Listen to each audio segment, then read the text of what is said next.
I want to show to you why I don't like to have a pin in a traditional parang or bolo handle.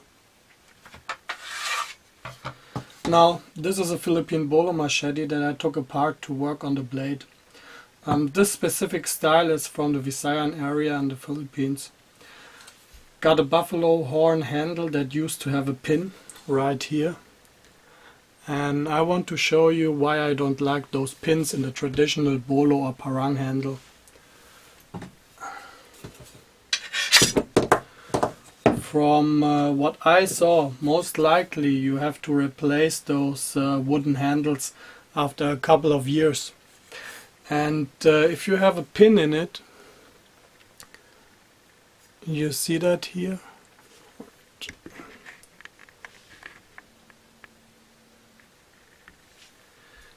And if you have a pin in it, you have to hit that little hole exactly again. What is almost impossible if you put a new wooden handle on it. And that weakens the rat tail tang. I mean, how many times can you do that before you have too many holes in that handle? And the second problem is you don't always hit exactly the middle of the rat tail tang, like it happened here. And that weakens the rat tail tang a lot. So if ever you put a pin into your bolo handle, you should do that quite close to the tip, because the tang is much wider in this area and much easier to hit than it is here in this area. I will just make some small cuts into the rat tail tang, basically the same like that little hole that is off center here, but smaller. And then I just glue it with epoxy into the handle. That should last for a long time. And if ever I have to replace the handle, I can just take it off or burn the handle and replace it easily. Beside of that, I'm busy lately making some prototyping. I'm doing that in the last time quite a lot, because I simply have the power tools and different types of steel available in Germany. One of the knives that I'm working on currently is this one here. It is basically a copy of this one that you know already from my video MSL Bushcrafter.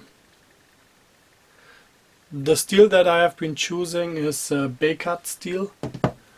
That's the same stainless steel that I used also for the larger survival bolo. And I'm quite satisfied with the steel.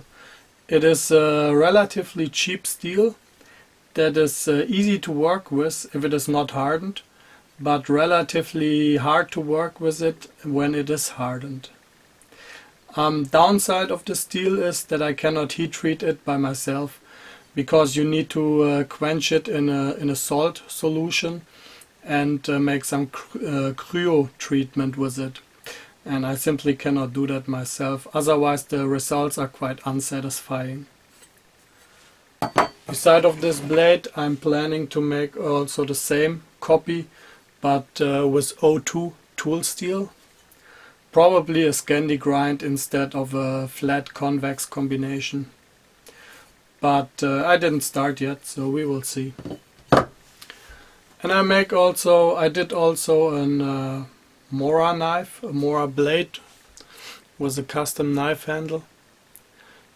This is actually the first rat tail tang knife that I ever did. All of my knives before are full tang. Turned out quite nice, but not perfect. It's the first one. And I've been working also on those two little knives. This one here is going to be a neck knife. I'm still thinking about if I'm going to make handle scales for it or not. But it's going to have a Kydex sheath. It's the same steel like the big cut steel, like this one. It just came back from the heat treatment, and I was surprised how long it took to sharpen that little blade here. I used a small belt grinder, but it took away maybe 3 of my belts, so not so happy about it. And this small chisel blade here, this is not for woodworking, not a real chisel. blade how you usually know it from bushcraft. This is for work, for urban environment. It got not really a chisel grind, it just got something like a Scandi grind on the tip, and it is not meant to be used with wood. This is meant to be used as a work knife, you know, like a box cutter basically, that got a much more stronger blade. And I have to cut sometimes through some plastic pins and stuff like that, so I'm just going to use it like a chisel for this. If anybody is interested in some of my knives, I always have some pictures of knives that I have ready for sale on my Google Plus profile. And as always, thank you for watching, and I see you in the next video.